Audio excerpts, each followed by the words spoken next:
Hey guys, a lot of talk about Marvel cards, but we also have to talk about the OGs of Marvel Collectibles. Stay tuned, guys.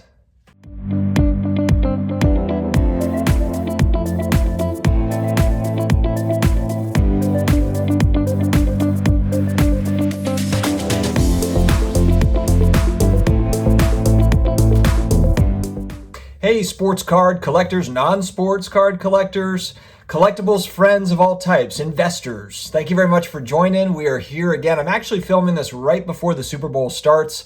This one's going to go out Monday morning, so I wanted to go ahead and get ahead of it just because, going to grab a couple of drinks, watch the Super Bowl with the fam. I'm looking forward to it, but wanted to get this done because first off, let me just say too, I'm really enjoying the Marvel card talk. And this was a set that I had collected as a kid. I actually have a couple of these from 1990 here, Daredevil and Iceman.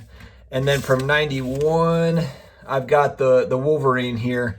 I collected these as a kid, and there is definitely a nostalgia factor attached to these cards for me. And I did go out and I bought a complete set of that 1990 set. I just bought it over the last couple of weeks, and I did it strictly for the nostalgia factor. I wanted to go through them. I wanted to look through them because me and my buddies used to trade those. I was 9 years old. I was born in the greatest decade there ever was, the 1980s. I had the pleasure of growing up in the 80s and the 90s, which I think just back-to-back awesome decades.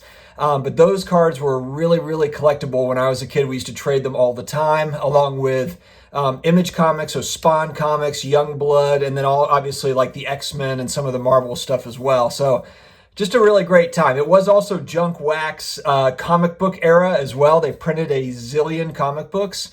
But I wanted to talk about this because I'm kind of, when I got back into the hobby a few years back, I actually got into comic books first and then kind of noticed sports cards. So about 3 years ago, I started buying graded comic books and then realized that sports cards were also being graded now too. So I checked into that. And so I first started with comic books and segged over to sports cards.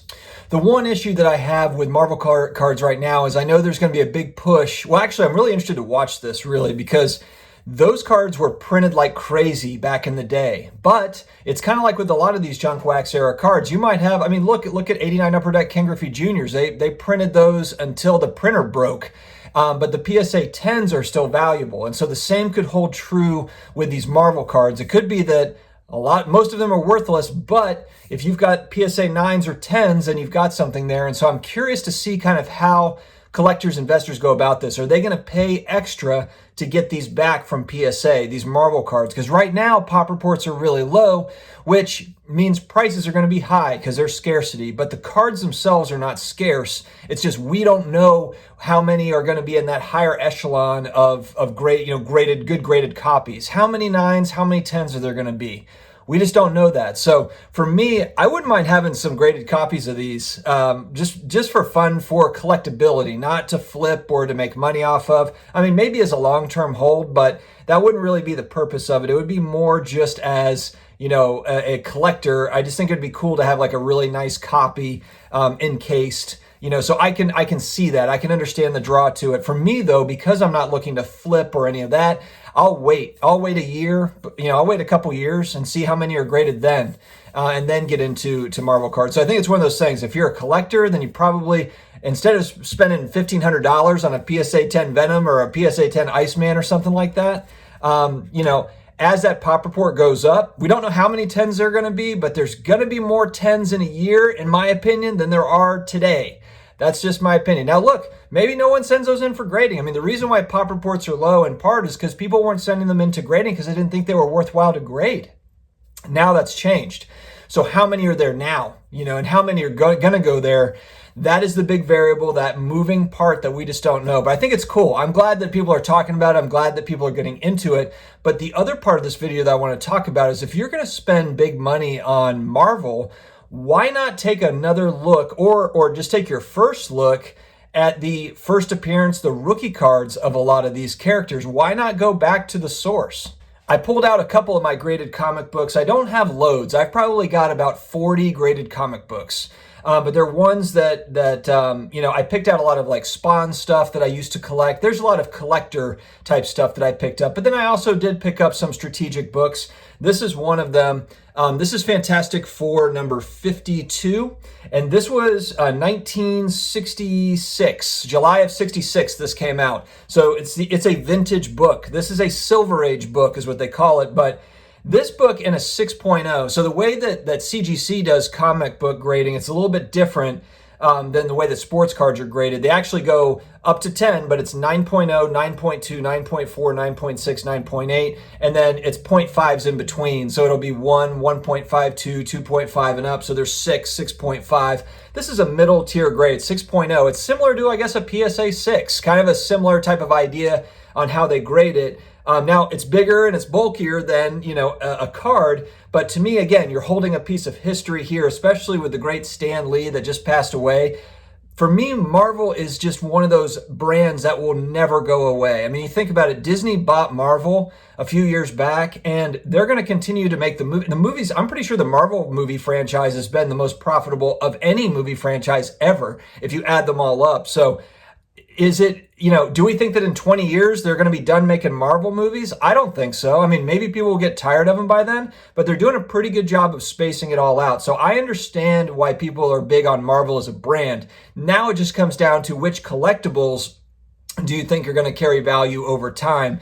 And I know this is kind of the old timer, like, oh, I've got this old book, whatever. And, it's like the young folks aren't reading books nowadays. They're on their Kindles or whatever, they're reading online. They're not collecting comic books anymore. You could make that argument, but you could also make the argument that this is the first time the Black Panther was ever introduced, ever as a character, is in this book.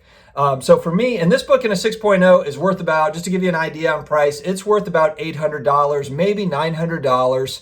But think about it. I mean, you've got people that are paying that kind of money for a PSA 10 Marvel card from 1990. And so for me, it's like, would I buy the Marvel card and a PSA 10 of Black Panther, or would I have the first appearance of Black Panther in a pretty decent grade for a 1966 book? For me, that choice is pretty easy. But look, buy what you want. That's just kind of where I just want to open up this conversation. I want to hear what you guys think, because I think this could be a doorway. This could be an entryway for people that are card collectors, but just don't really understand the comic books. CGC also does pop reports. And what's great is I'm going to try to post up, I've got a website, and I'll post it up here so you guys can see it. But you'll notice that there are not a lot of graded copies of this. So if you're a person that cares about scarcity, which if you're investing in cards, scarcity is a factor, of course, then you're going to care about the population reports, and comic books have fairly low population reports. The other book I wanted to pull out, this one's kind of cool. I sold a 9.8 of this book about 4 or 5 months ago for about $500, but this is a cool book, 1984. This is the first appearance of the Venom suit. It's where he kind of like finds the symbiote that becomes Venom. So it's a Bronze Age book from 1984. But you can see it's an awesome kind of red color. But again, this book is literally a couple $100, maybe $250, maybe $300 tops. So it's reasonable. It's not like it's, cards can get very expensive. The pop report on this, I think, is about $3,000. And then on the 9.8, it's also like, $2,500 or $3,000. So they're not super, super rare, but think about it. It's a couple $100. So it's not like you're paying exorbitant amounts of money.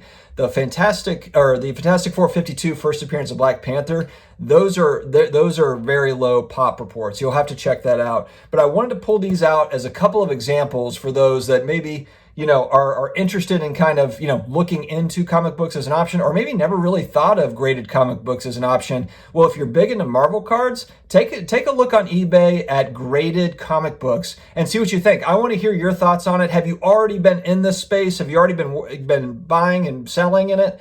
Or are you interested in getting into it? Or is it just not your thing? It might just be, too bulky or whatever. For me, these are pieces of history in the same way that a card is. It's an artifact. It's something from 1984, that is the first appearance of that Venom suit, which I think is cool. So, but, not everybody does those. So let me know your thoughts in the comments, guys. If you have not subscribed yet, we have almost 7,500 subscribers, and we talk about all the cool stuff, the collectibles, sports cards, graded video games, comic books, all the awesome stuff, guys. So hit that subscribe button, the notification bell. We will see you again next time. Take care. you.